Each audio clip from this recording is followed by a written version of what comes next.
ஓம் நமோ பகவதே வாசுதேவாய. ஹரே கிருஷ்ணா. ஸ்ரீமதே ராமானுஜாய நமக. ஆச்சாரியார் திருவடிகளே சரணம். பக்தர்கள் அனைவருக்கும் நமஸ்காரம். அடியேன் எஸ் நந்தகுமார், ஸ்ரீ கிருஷ்ணா வேத கல்வி நிறுவனம், காட்பாடி, வேலூர். மீண்டும் ஒரு காணொளி வாயிலாக பக்தர்களை சந்திப்பதில் அடியேன் மிகுந்த மகிழ்ச்சி அடைகிறேன்.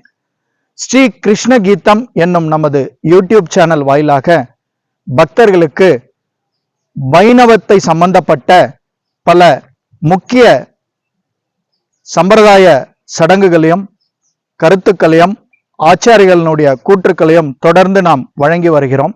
அந்த வகையிலே இந்த காணொலியில் நாம் காண இருப்பது பைமி அல்லது ஜெய ஏகாதசி குறித்த சில கருத்துக்களையும், வராக துவாதசி பற்றியும், இறுதியாக நித்யானந்த திரையோதசி பற்றியும் காண இருக்கிறோம். முதலில் பைமி ஏகாதசி பிப்ரவரி 8ஆம் தேதி, அதாவது 8/2/2025 சனிக்கிழமை அன்று. மறுநாள் வராக துவாதசி, அதாவது கௌடிய வைணவ சம்பிரதாயம் பிரகாரம் பகவான் ஸ்ரீ விஷ்ணுவின் 10 தச அவதாரங்களில் 3வது அவதாரமான வராக அவதாரத்தை பகவான் எடுத்த நாள். அதாவது அரக்கன் இரண்யகசிபுவினுடைய தம்பியான இரண்யாட்சன் இந்த பூமியை கடலுக்கு அடியில் கொண்டு போய் ஒளித்து வைத்து விட்டான். அந்த அரக்கனிடமிருந்து பகவான் வராக அவதாரம் என்று அழைக்கப்படும் ஒரு காட்டுப்பன்றி அவதாரம் எடுத்து தன்னுடைய நுனி நாக்கிலே அந்த பூலகை அவனிடமிருந்து கடலுக்கு அடியில் இருந்து மீட்டார். அதுதான் கௌடிய வைணவ சம்பிரதாயம் பிரகாரம் பிப்ரவரி 9ஆம் தேதி ஞாயிற்றுக்கிழமை வராக துவாதசியாக அனுஷ்டிக்கப்படுகிறது. அன்று மதியம் வரை உபவாசம் இருப்பது மிக சிறந்தது. அடுத்த நாள் பிப்ரவரி 10ஆம் தேதி, அதாவது 10/2/2025 திங்கட்கிழமை நித்யானந்த திரையோதசி. அதாவது கௌடிய வைணவ சம்பிரதாயத்தினுடைய தோற்றுவிப்பே ஸ்ரீ சைத்தன்ய மகாபிரபுவிலிருந்து தான். பகவானுடைய அவதாரமாக கருதப்படுபவர் ஸ்ரீ சைத்தன்ய மகாபிரபு. ஸ்ரீ சைத்தன்ய மகாபிரபுவினுடைய நெருங்கிய தோழர்தான் நித்யானந்த பிரபு.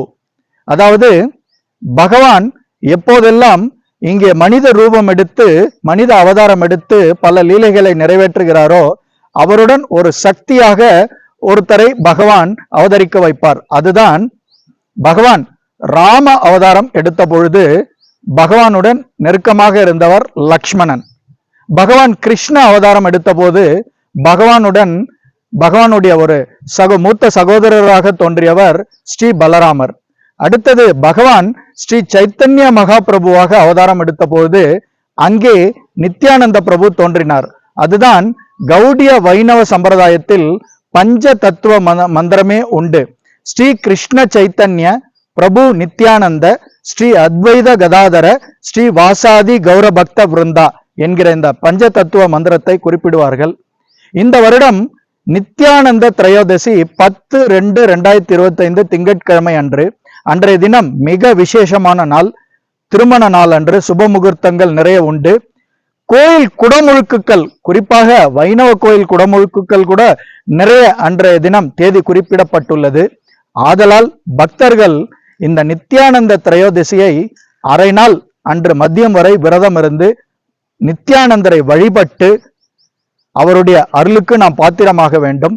நாம் பகவான் ஸ்ரீ கிருஷ்ணருடைய அருளுக்கு பாத்திரமாவதற்கு முன்பு ஸ்ரீ பலராமரை முதலில் வணங்க வேண்டும். அப்போதுதான் அவருடைய சக்தி அல்லவா, அவருடைய சக்தியாகத்தான் பலராமரும் இங்கே நித்யானந்த பிரபுவும் அங்கே ராமாயணத்திலே லக்ஷ்மணரும் கருதப்படுகிறார்கள். ஆதலால் நாம் முதலில் பகவானுடைய சக்தியாக கருதப்படும் அந்த அவதார சக்திகளை வணங்க வேண்டும். ஆதலால் வருகிற இந்த நித்யானந்த திரையோதசி அன்று நீங்கள் ஸ்ரீ நித்யானந்தரை வணங்க வேண்டும்.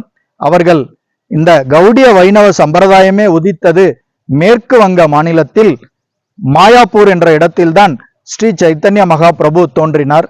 அங்கு மாயாப்பூரிலே பிரம்மாண்டமாக வேத கலாச்சாரத்தை பிரதிபலிக்கும் the temple of Vedic planetarium, TOVP என்ற ஆங்கிலத்திலே அழைப்பார்கள், வேத கலாச்சாரத்தை பிரதிபலிக்கக்கூடிய மிகப்பெரிய ஆலயம் அங்கு உருவாகி கொண்டிருக்கிறது.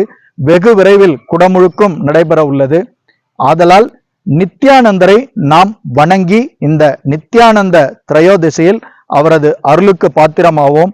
ஒவ்வொரு வைணவ நிகழ்ச்சிகளும் நமக்கு மிக மிக முக்கியம். அந்த வகையிலே இந்த நித்யானந்த திரையோதசியை அனைத்து பக்தர்களும் ஒன்றாக சேர்ந்து ஸ்ரீ நித்யானந்தரை வழிபட்டு அவருடைய அருளுக்கு பாத்திரமாக வேண்டுகிறோம். ஹரே கிருஷ்ணா ஹரே ராமா. சர்வம் கிருஷ்ணார்ப்பணம். ஜெய் ஸ்ரீராம்.